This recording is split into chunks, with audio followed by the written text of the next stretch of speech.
Hello and welcome to Show Studio's panel discussions on the couture shows, which have just finished in Paris.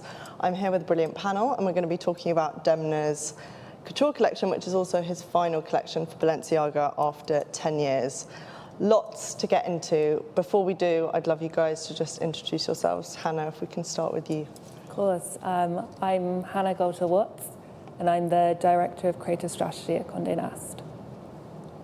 I'm Daryl Hunter and I'm a photographer. And I'm Ida Pettersson and I'm the co-founder and owner of Good Eggs Agency, which is a creative and strategic agency. Thank you all for joining me. Ida, I want to start with you. I'm going to put you in the hot seat straight away.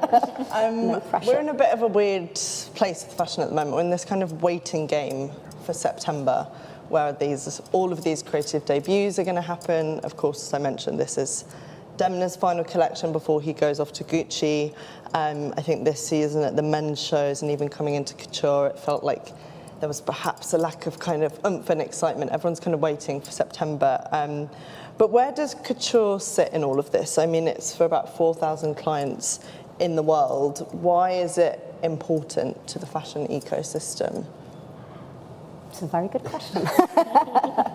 No, I do think, of course it is a nod to the past in one sense, but as the world of fashion is changing and we get this insane fast pace and people, not stopping and appreciating, I think actually couture in one way is probably more important than ever because it's about the celebration of craftsmanship. And I think actually, Demna did that so beautiful by having everyone say their name that were part of making the collections and the show. What in the soundtrack? Yeah, because it goes into like how much it actually takes to do couture. Like that sort of back to the very, very, start of where we are today. And I think without that, it just kind of maybe gets a little bit too fast and crazy. So that celebration I think is important. And I think today, because of, live streaming, all of those sort of things, yes, there is the very few clients that can afford it, but appreciation of the fashion, like to be able to participate and understand and see the details, obviously maybe not in person, but obviously as we know, the people that sit on the shows today are not just all the clients, is also, the industry themselves, and everyone can take part in the live stream anywhere in the world. So it's kind of democratized in that sense, but I think it's also appreciating, what couture stands for, and which is really those amazing artisans, Yeah. It's bigger than the name of the creative director. Hannah, why do you think that couture is important in terms of if we're thinking about brand messaging and how it sort of sets the tone for a brand, with obviously Balenciaga originating as a couture house in 1919 at its roots?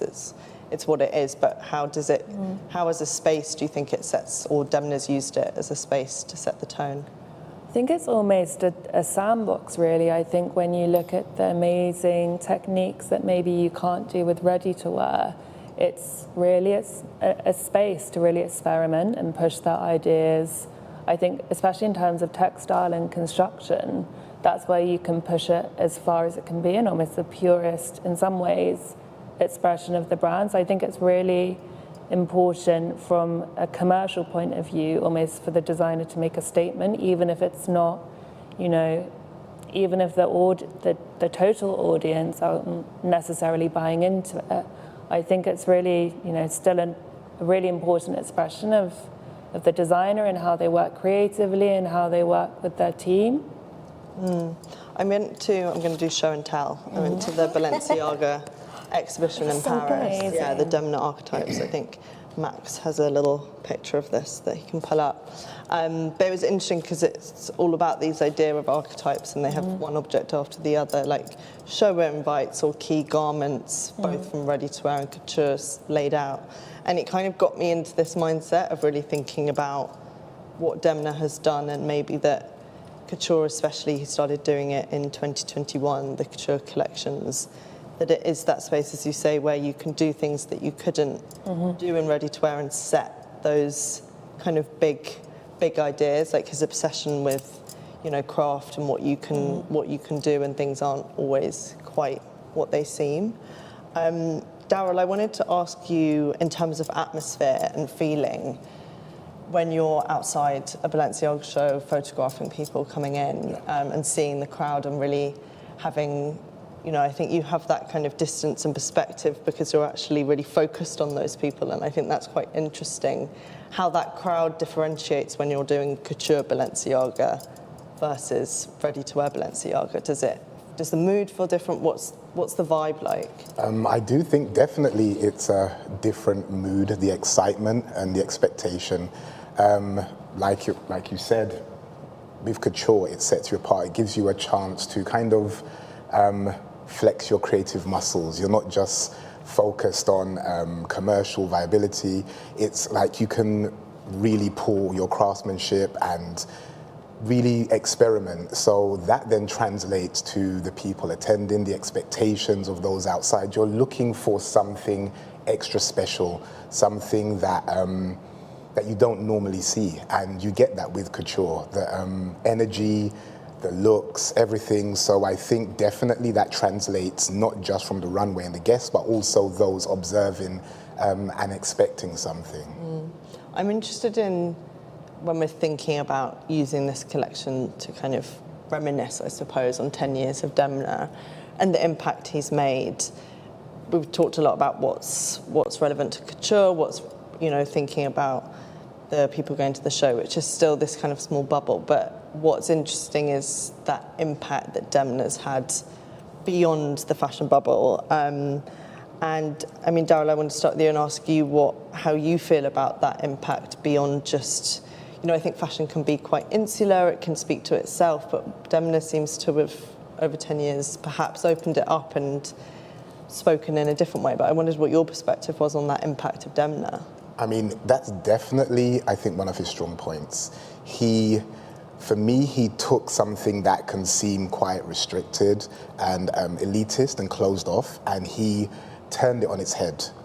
From seeing just the things that he referenced and the way he took fashion, it was kind of like he was having fun with it and saying, okay, these are the things that you normally look at as luxury. I'm going to take something that's not luxury and I'm going to present this back to you.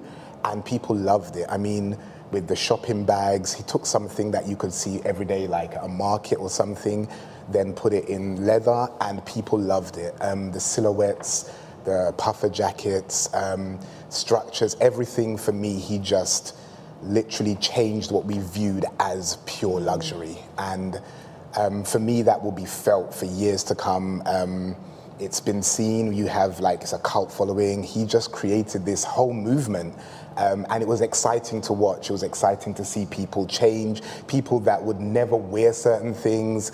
It was just, it was a great thing to see. And I think the impact will be felt for many years to come. Ida, I was interested to ask you, back when you were at Browns doing buying, and obviously you kind of saw that period around kind of 2017-ish when things probably started coming in. I mean, from your perspective, when you were a buyer, what was that impact like? What can you tell us a bit about that kind of? I mean, Daryl said so many of the things that are actually so true, but I think for me personally as well, I mean, I was a massive fan of Demna from the start, from the moment. And actually, I was Net-a-Porter at the time, but when we launched Vetements, and then obviously seeing him get that job at Balenciaga, which was sort of unheard of at that time, that someone would come from that background, which was very kind of underground, and he was really, to your point, really pushing the buttons on what should you be wearing. And personally, having been a kid that grew up and was really into skateboarding and surfing and the hip hop culture and so on, it was so much when I was in fashion you couldn't wear those things. And I remember even just to your point of what people were wearing, I would have a weekend and a holiday wardrobe and then a work wardrobe because I couldn't ever blend the two. And then all of a sudden it was hoodies, sneakers. He really made that happen. Because obviously people were admiring that kind of juxtaposed of the streetwear coming into fashion, but he was really the one that put it on the map properly and made it explode and made it okay. And all of a sudden you saw this super elegant, very put together women that used to be in their little flippy Alaya dresses and things and tottering high heels, and all of a sudden the next season you'd be like, what? Yeah, I was really interested to know that about that consumer and behaviour. It was so fun to see, for me especially, because there was people that I would tell people on my team off and like wearing a sneaker in the office, and then all of a sudden they were like stomping around in like a triple S or something. I loved it. I think he, to your point, like he really changed the face of fashion, and I think, it's going to be amazing to see. And you know, the customer loved it. You know, from day one, it was just this explosion, and then he then kind of, in a way, because he's very true to what he does. So you essentially can look at the collections, and then, you know, there is a large part of it that it's the same collection from the first collection to the second one. But I think part of his creative genius is that he made us think that it was a different collection each season, which I think is, you know, that is pretty good going. There's that interesting idea of coming back to that idea of archetypes as well, and thinking about coming to a house like Balenciaga and making your own archetypes and codes and repeating them again after again to kind of establish them. He really sucks you into his worlds as well. I think that was something I feel so privileged to have been part of from, like, you know, the first show and then going through, that you would step into his universe. And then also, and I think this is very telling with, like, obviously the Couture show by yourself, like the scrape backness, but then that he choose to do the actual lookbook, like in this kind of like juxtapose of like the real Paris, which is so true. I mean, like you look at that and that is the real Paris, from like, you know, the kind of under the metro station, like probably somewhere around Pigalle, where you basically can't walk around looking like that without potentially getting robbed, to, you know, one of these like wonderful, like here's just like a little corner shop, to like a very fancy building, because that is Paris, right? Yeah, I mean, I wondered what we thought about this being Demna's final show, choosing to do his final show for Couture, and perhaps that, you know, it's in George V, where Balenciaga's apartment was, and very kind of beautiful, old school. He's done his Couture shows there before, but, you know, comparing that perhaps to both the humour and the dark political commentary of his previous shows, you know, that brand messaging has been so strong. How we felt about leaving it on this note. I think you still get some of that humour in the lookbook, but how we felt about ending Demna's kind of 10 years in this way. I mean, I think that was perfect, because it was paying homage to what had come before, and it felt like a stamp. It was like, okay, I've been here, I've done this, and this is how I'm going to go out. I think it was perfect, rather than having it in a grand hall or doing a huge show. It felt very intimate, it felt very personal, and it referenced a lot of the things that we had seen along the way. So I think that was one of the best ways to do his final show. Yeah, and Couture should be personal. Yeah. Like, I mean, it should be intimate. I think blowing it up in a grand, then you kind of defeat the purpose almost of what the feeling should be. And I perhaps guess it's also, if we're thinking about Couture and the essence of Couture, it's about reducing it down to that focus being on the clothes and the archetypes that he's created. Hannah, what did you think about the show space? I saw you kind of agreeing with Daryl. Yeah, I loved it in general. I think it felt like a really beautiful way to end his relationship with Balenciaga, and in some ways it did feel like very, very much like the end of a relationship, even the music at the end being quite emotive, and I think the personal element of all of the names being read out. And I think also it's the first time that we'd seen him come out after a show, so it felt really, for me, it felt very personal. I'm fangirl. Hannah, I also wanted to ask you, I mean, kind of going back, we were just talking about this influence of Demna, and from your perspective, kind of, especially kind of trends and where things start, why perhaps to have such an impact on the way people dress, why that has to come from so high up at such a luxury point still today, why that has so much impact? And I'm not sure I have the answer, but I wanted to kind of open that up to talk about it. I mean, for me, it almost feels like a cycle as opposed to kind of one linear direction, because I think Demna is so clearly influenced by the true world around him, and he's taken that on as an observation. Then I think, again, the really interesting thing about him as a designer, and for me, one of the marks of a truly great designer, is that you can buy into their vision without necessarily having to buy the clothing. So I think I would be so interested to know how many times oversized has been searched within kind of Demna's tenure. I think that would be a really interesting mark of how much impact he's had. But I think that's, again, what's so special about him, that he can influence so many different groups of people and it all feel kind of, I don't know, all feel true. And he had genuine impact, as you said, on the fashion industry and the people that maybe aren't even noticing that they're being influenced by the fashion industry. Del West Prada effect.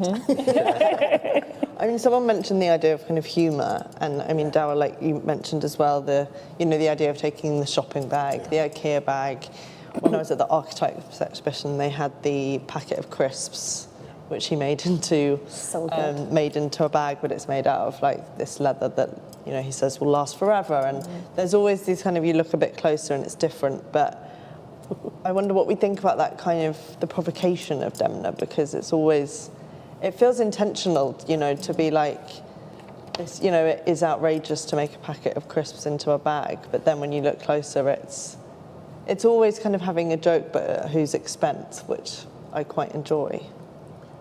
I mean, I love it. I think I think he's having a joke at the fashion industry expense, but he's also making us look at ourselves. So, like you said, it's a packet of crisps, but also if you look into it, the craftsmanship and the way it's done, it's not as if he's just selling you something cheap that's not thought through. This is fun, it's very tongue-in-cheek, but also I'm going to make sure that I put thought into it. There was design and everything. He, like you said, he's very influenced by the world around him, where he grew up, and what he sees, whether it's in music and culture, and then he brings that into his designs and his collections, and then says, for me, how I see it, it's like, okay, I'm gonna have fun with this, and you're still going to buy it because of the way I've done this. I think it's incredible.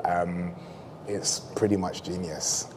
Do we think that familiarity and that taking from the street, as he would say, and what's around him in society, I wrote down, he says on here, this is like the magazine that you get at the exhibition, he says fashion needs to be rooted in society, which in itself feels like a kind of double-sided thing of he roots his ideas in society, but then they're priced at this level. It feels very consciously done though, it's this conscious thing, and I wonder whether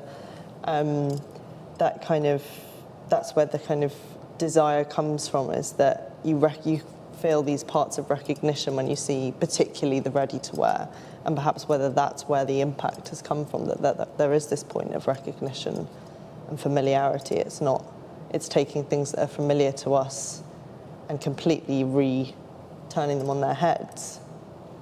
I think it's always poignant when you have familiarity things. I think particularly in times of like turbulence and problems, you want those things that feel like happy, right? And I think he has a really good balance of that kind of the darkness, even like to the shows with some very strong political messages and really reflective of things that were happening, but then still kind of throwing in these like kind of tongue-in-cheek things as well. So always keeping that balance, and I think that's a really, I was just showing the Springfield one, which is one of my favourite. Simpsons is so good. Like, he's so good at taking those popular references, but then just like really owning them. And I think, obviously other people, to be fair, like Anya Hindmarch obviously did play in that world even before he did, but I think he put it to another level and really pushed it out in that luxury sphere and just made us all kind of look at it with a different lens. And I think that is no mean feat. Getting people to buy £1,500 crisp bags, it's pretty amazing. You mentioned the Simpsons show. I wonder if everyone has like a memorable show that they really remember, seeing the images of. Mine was that European court show. I think it was Spring Summer 20, I can't remember, when they had like the big blue show space, and it was at the European court with then the massive dresses, and Ingrid Grognard did all the prosthetics. And it is like in the onslaught of so much stuff, it does feel like his shows are the ones that when you have to think about shows past, they're the ones for me that come through. And I wondered if you guys if I said Demna's Balenciaga, what comes to mind? Mine is probably there's like So one is like a very emotional one. Like the show he did after the Russian invasion of Ukraine was like myself and like I think pretty much all of that whole show space were like sitting there in tears. Was that the one with the snow? Yeah. Yeah. And it was so like I've never like I think he's evoked feelings in me that I've only ever felt when I went to, because I was lucky enough to be going, I went to pretty much all of Lee McQueen's shows, and he's the only one that's managed to provoke those feelings, but I think that one was, it just, I never felt anything so much in my heart. But then to the point, it was like, I mean, Simpsons, genius, like so much fun, and I think that it is my always takeaway with the Demna show, that you have no idea what to expect, but you are going to feel. That's two opposite ends of the spectrum, isn't it? Those two examples. Exactly, and that's what I think what really kept us at the edge of our seats, like everyone in fashion, and which is what is why everyone is going to be at the edge of their seats to see what he does at Gucci, because you just never know what to expect from him, even when there is, you know that the architects are coming out, but how that vision is going to be translated, the emotions that you will feel walking away from it. That is, you know, he is a maestro like that, like a puppet master. Yeah, I think he was almost ahead of his game as well in terms of, I think fashion seems to have like a new buzzword every few years, and I think for a few years it was community, and now it's starting to become entertainment. And I think he's so far ahead of his game when thinking about the content around his shows being true entertainment as opposed to just something that complements the show. And I think The Simpsons is an amazing, probably the best example if we're being honest, but also just the way that his shows are also feel, you know, you always know the clothes are going to be incredible, but you're also there for the show and for the entertainment as well. Yeah. And I mean, that Simpson one, that was also the one when they were live streaming all the people doing the red carpet, and no one realized until you went outside that the people inside were like watching the people on the red carpet, which so was clever. Like another like layer of genius in that part. It was like the show within the show. Thinking about entertainment as well, they did that great show, it was 2020 Afterworld, and they did a video game. I don't know if anyone that was really looked at that in lockdown. Had nothing else to do. I'm like, what else are you guys doing? 12 hours of sequels. Yeah, and I love that you can still, I think, play it. Maybe it works. Maybe, oh yeah, there we go. Maybe it's just a video now. But I thought that was, as you're saying, Hannah, you know, he's always been kind of one step ahead in terms of like, I mean, if you think about 2020 and those kind of years aside from the pandemic, it was very much the era of the NFT and the word metaverse was the thing. But he, you know, created this video game with a lookbook of all virtual characters, and you know, they work with Meta a lot, and they have the glasses now. I went into the store end of last year, and you could put them on, and they'd programmed them with the Couture shows so that you could put them on and feel like you were sitting at the show. It was pretty amazing. So yeah, I mean, it's really interesting how he's always been kind of one step ahead. Dal, do you have any shows that kind of stick out for you thinking about? I mean, the one that you were saying just after the invasion, like for me, the things that I love about shows, especially as an observer, yes, you have the collection and design, but I love when there's something theatrical, when there's thought put into it, when there's, yes, there are some shows where you just have someone just walking up and down the runway, but when, for me, the whole fantasy of it and creating a moment and invoking emotions, that's what sticks with me. So when you have the perfect combination of great design, and that for me, that's incredible. I think as well it is about the combination as well. You never want to be in a situation where the show is amazing and then you take a closer look at the clothes and it's not as amazing, but I think the fact that he's maintained that balance is amazing. Unfortunately, that happens quite often. Sometimes the design isn't there, but then you have this huge production to kind of take away, and so everyone gets so caught up with the production and everything, and then you walk away from the show, and then when you actually look at the collection, you're like, well, no, this is quite lackluster. He has mastered a way of fusing the two and making sure that one doesn't outshadow the other. I mean, and even with technology, bringing that in as well and just creating like the perfect harmony, it's something that very few can do, and he does it well. And I think that was the exciting thing from a buying perspective as well, where, like, you know, obviously at a show, it's like a few seconds, as you know, and sometimes you can't even get the detail because it's like dark or there's like a light or whatever. And I think one of Demna's many strengths is his attention to like the little details and the things like the discovery level as well. So going into the showroom afterwards, and obviously that's something that the customer would have to get when the collection would deliver in stores. But it's like really getting that, like breaking things down and understanding like just how things are put together, or like just the genius way of like something could be like 5 different things, or you know just the material which is so unexpected, to you know the thing about the trompe l'oeil, for example, which obviously he's you know was a mastermind of. I mean, should we have a look at this collection? Because I feel like I've pulled us in lots of different directions. Looking at the There's past. so much to, So let's actually come back to 2025 and this final collection.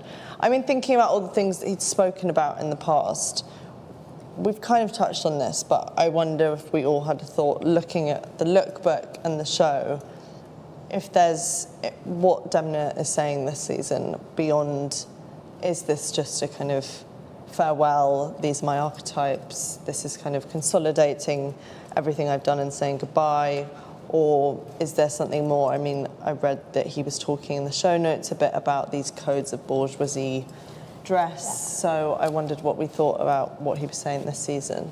I think the thing for me that was like, it's just that fact that he's brought menswear into couture. So I think we can't not have this conversation and not talk about that, because that's actually a really big thing. And I really hope that Balenciaga will keep that as part of couture, because before that, couture has always been exclusively for women's, and then he's the one who's kind of bringing the men into the equation and kind of looking at like, what does that look like? I like that he did like those corduroy trousers in this collection, and he was like, now I want to wear corduroy. Yeah. I think, I can't remember what the fabric is off the top of my head.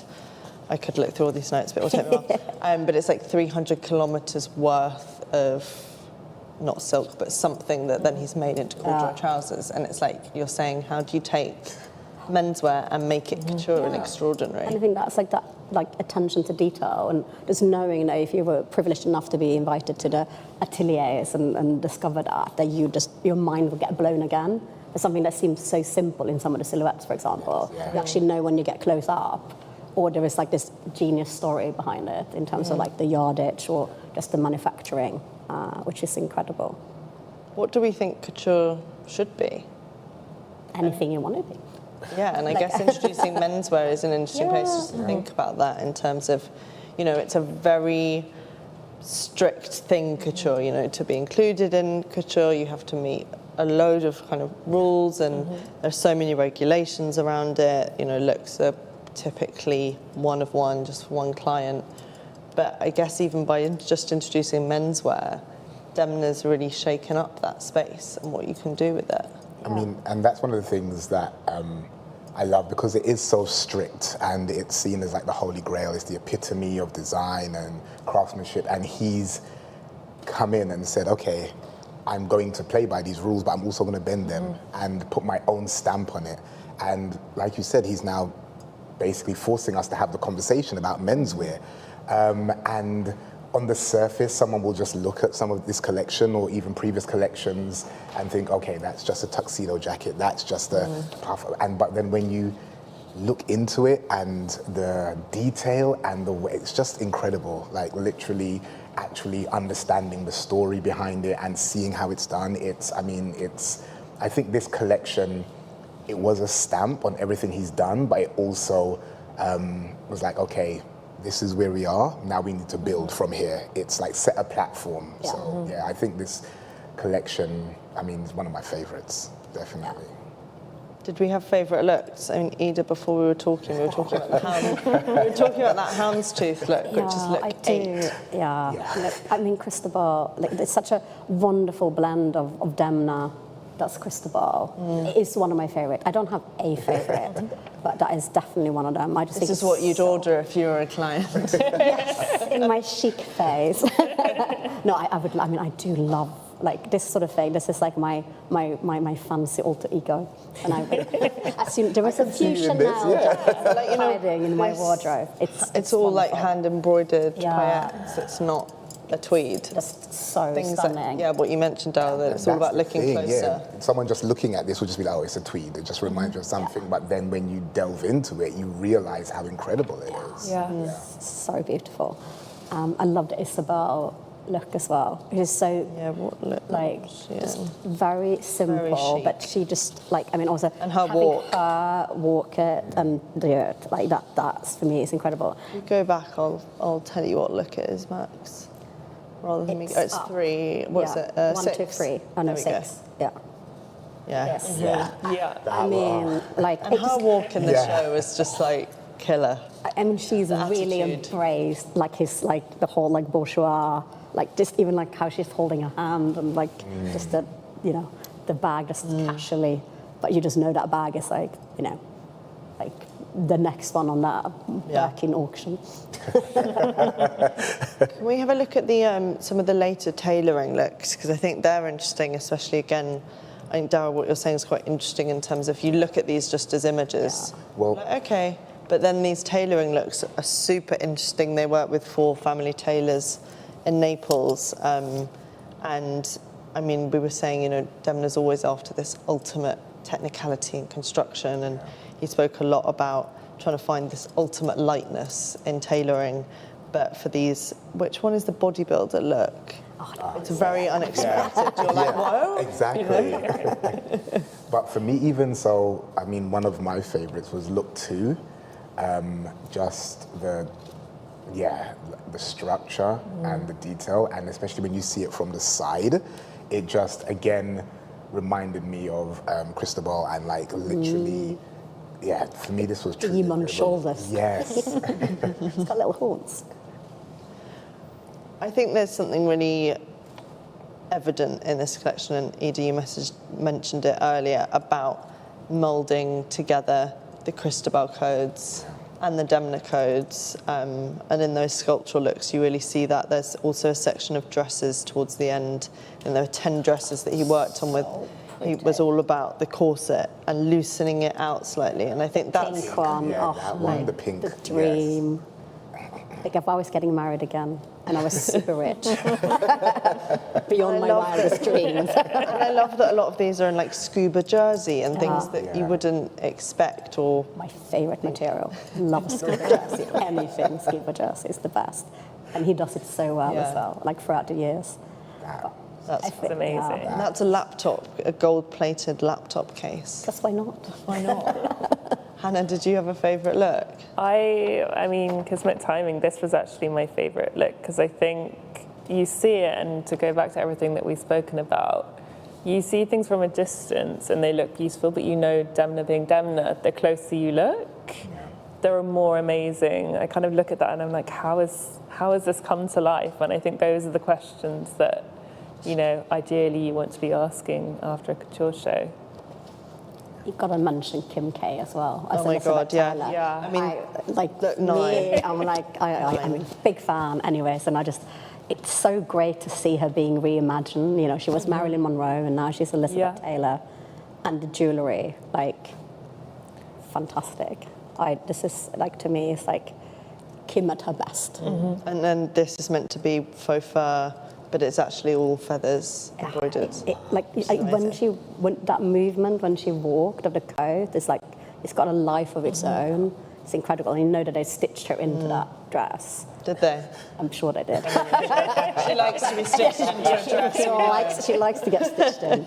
But I think also, like, I mean, I loved his, like, work with Lorraine Swartz, who's, like, an OG when it comes to fine jewellery, but, like, playful fine jewellery. Like, she is one of the first people that really kind of took the traditional fine and just put it on his head. So it felt so telling that he's doing the high jewellery with her, because she is, she's a pretty fascinating lady and feels very in tune with the Demna universe. Yeah. But also Balenciaga, because of, like, just elevation of what she does. Can we have a look at look 10 as well? We were having a chat about look 10. Yeah. Floral look, yeah. Pretty. Because this is kind of a nod to his grandmother with his grandmother's tablecloth, but then I believe they took the actual print from the 1950s. But again, going to the archetypes exhibition, there was a dress that he did, this kind of vinyl dress, I think like 2018, which was literally his grandmother's tablecloth done in vinyl.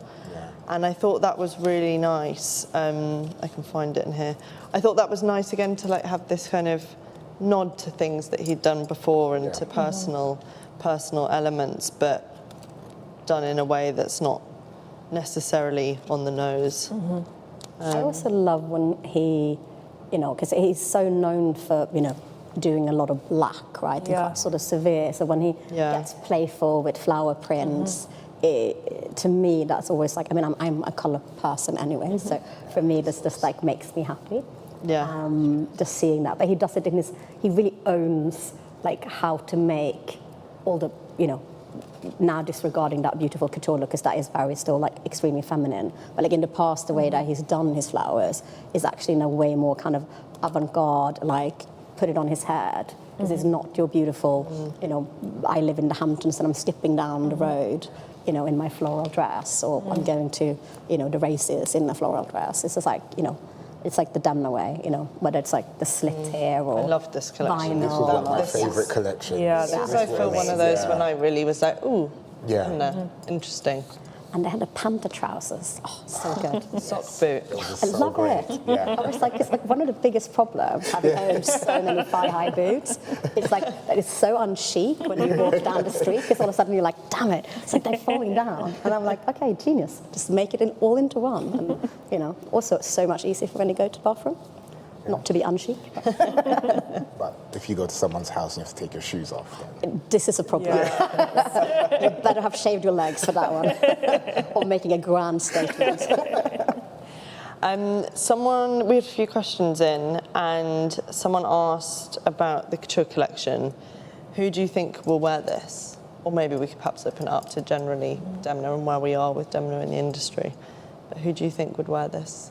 We could imagine a character, or we could be realistic. You can answer however you would like. Who do you see? I think the final look, Nicole McKidman would, Oh, yes. yeah. Tilda maybe. But I think also like the interesting thing when you see the crowd, you see lots of different personas with people with very different styles all wearing Demna's Balenciaga in a way that feels really comfortable for them. So I don't think it's restrictive, as in maybe I don't think there's one Demna woman or man. No. Oh.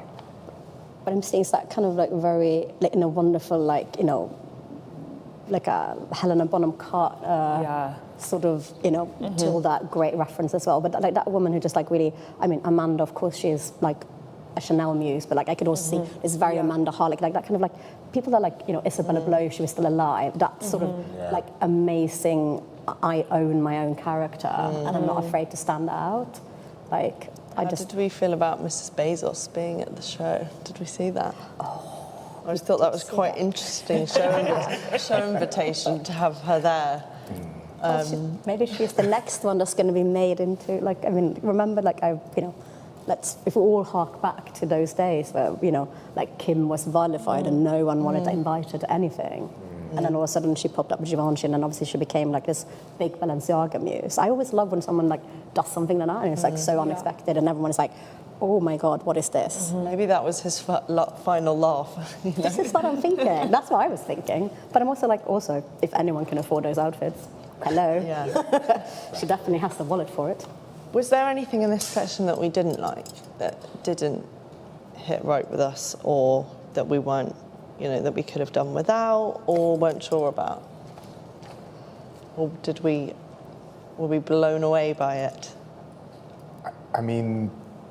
There wasn't everything that I was blown away by, but I think overall there was nothing. I struggled to find something that I was like, oh, I don't like this. This is terrible. I really struggled. There wasn't anything that I truly disliked. I wonder whether it comes back to that point you made about if you're just looking at this as images and you don't know the context. I think like the way it's hard because you sort of have to put yourself in like knowing but not knowing. Yeah. So like when you asked that question, like before, because it was like I need to think about this. And I think the one thing I would say, if I was looking at this and not actually understanding the construction, I would have probably cut some of the menswear looks. and made it even more of a statement, like really kind of just like keeping those looks super firm. Because I think if you look at it and you think couture, because there are so many menswear looks, it can almost like in a way, if you look at it flat, it almost maybe dilute a little bit the message of like couture. But also, as I obviously said earlier, like I do actually love that expression of men's, and knowing what we all know, like the kind of attention to detail, it's hard to kind of think that way. But I think if I'm being like, don't be me, like just look at the pictures, and I'd be a bit like, is this like an actual collection or is it couture? Yeah. I think that's probably my only. Hannah, what do you think in terms of that and how this was communicated as a show and having that double-pronged approach of a runway and then these lookbook images to kind of hammer home the collection? I think that the choice of where they were shot as well, I was reading somewhere that it was the places that Demna really loves in Paris and feels, you know, there's a personal connection there. And then I think it just, that plays in for me to the fact that it felt very personal as a collection overall. I think, going back to what we spoke about at the start, it felt very emotional and very personal. And I think maybe seeing the show and then almost seeing the looks and places where, you know, are important to him really dialed that up for me a bit further. And also where you wouldn't expect to see an haute couture collection, right? No, definitely not. Takes it off the padded carpet and... Yeah. I like the way it was shot. It's very much like the juxtaposition between these amazing pieces and where they're shot. I mean, especially like the floral, like literally just in front of a grocery store. For me, in addition to the collection, from a photography point of view, I love the way that this was shot. Yeah. And I mean, let's just take a moment to think about Balenciaga going forward. Demna is out, Pier Paolo is coming in. Pier Paolo was at the show I saw, which was quite a nice, Super cute. a nice kind of, what's the right word? Friendly moving on, because you don't always get that when people swap positions at houses. Kering, you know, the conglomerate that own Balenciaga, have kind of been the fastest going group brand in the group. They were worth 2 billion euros last year, which is up from 820 million in 2020, which is, you know, astronomical to be honest. So they're in a great spot. How do we feel about Pier Paolo coming in, and what do we think about next? What do we expect from Balenciaga next? Because it's going to be very, very different from what Demna's done, really. Big question. If I could pause and give you 5 minutes. I think it's going to be a lot more romantic, but in maybe a more overt way. Maybe veering away from some of the slightly more structured tailoring, maybe, to something that feels, again, a bit more romantic. Do we think that a brand like Balenciaga can... I don't know, I'm just thinking a lot about this kind of, when a creative director comes in and they do a whole reboot of a brand, that can work really well, but I wonder whether we're in a period economically, politically, social media-wise, with so much stuff, whether that still works. I mean, I expect that Pier Paolo will do Pier Paolo at Balenciaga. I'm not, but maybe it will be kind of Balenciaga, you know, couture aesthetics, which very much influence Pier Paolo. I just wonder whether, well, how we feel about this whole kind of strategy change of that there is going to be kind of a rebrand moment at Balenciaga, and how that's, do we think the customer's going to stay? You go. No, I mean, the fact is no one can do Demna. Like, no one can come in and mirror that or anything. So I think Pier Paolo is very talented, and what he's done at Valentino and everything, coming here, I think he will find a way to fuse what has gone on before, but do it in his own way, put his stamp. I don't think it will be a complete departure from what we've seen. It will be just done with his own flair, his own... I mean, he is like a genius when it comes to craft and design, and I think it will be done in a great way. I don't think it will be a massive departure. But again, it won't be exactly what Demna. You don't bring someone in to replicate what someone else has done. You do want them to put their own stamp. I think he will do a great job of paying homage, but also doing it in his own way. I wonder whether they'll just keep all the accessories to the sellers. I mean, hopefully. I mean, I think when you have those changeovers, the ones that kind of do a gradual move over are the smartest ones. Like if you scrap everything in one go, then I'm not gonna, name names in that sense, but there's a lot of that when that happen, and that's when you can see the share prices also going down the toilet. Yeah, I mean, Demna said, Susie Mankers interviewed him backstage and posted the video of him saying, I'm not going to show anything for Gucci until March next year. He literally said, I can't build you a brand in 2 months. And I thought that I really respected that. And I'm sure that's probably was a big part of the conversations with Kering, moving him from Balenciaga to Gucci of like, I'm going to do it, but don't expect a debut in September. No. But good to be able to be in a position as well, because I think today a lot of creators are sort of forced into like delivering something that is like maybe half baked, right? And then they get slaughtered by the industry, like unfairly so, because it takes a long thing to build something. And I think Gucci does need work now. And I do think things move in cycles, and there's a lot of pressure on someone as a creative director. There's a lot of collections, especially if you do men's, women's, and couture as Demna's done. So I think it's also good for him to because I think you can sometimes also then, like, where do you take it, right? So I think that decade feels quite natural for him to, like, pass on the reins and almost free himself as well, and have that recheck of, like... Leave this all behind. Yeah. And I loved how he was talking about, like, there's a completely new codes for me that I'm going to explore. And you could almost feel the excitement when he was talking about what he's going to do at Gucci, because sometimes you almost, like, paint yourself into a corner. When you're so known for this Demna universe... Like, where do you go from here? So I actually love that they're giving him the space to continue to move on and continue to develop as a designer as well, because I think he has a lot more to give. And I do, to Hannah point out, and Daryl as well, that I think, yes, it will be more romantic and it will be more feminine, but they will probably keep, like Valentino menswear was quite sort of oversized, and, it was like all the camo and like all of these sort of things. So I think Pierpaolo can have that balance, but it's just maybe going to just be, just a little bit of his touch. And I think that's also nice. Just that like shocking twists as well, I think is not healthy for businesses, and I'm hoping that people are starting to realize that a little bit more, because that knee-jerk reaction is like, we are so into it in our bubble, in the fashion bubble, but actually, like, when you take it outside to the people that actually generally are buying at full price, because let's be honest, like, most of the fashion people don't buy full price, you have to keep that link in. Yeah, it has to be consistency. What is the business, right? Like, what is it that people are buying?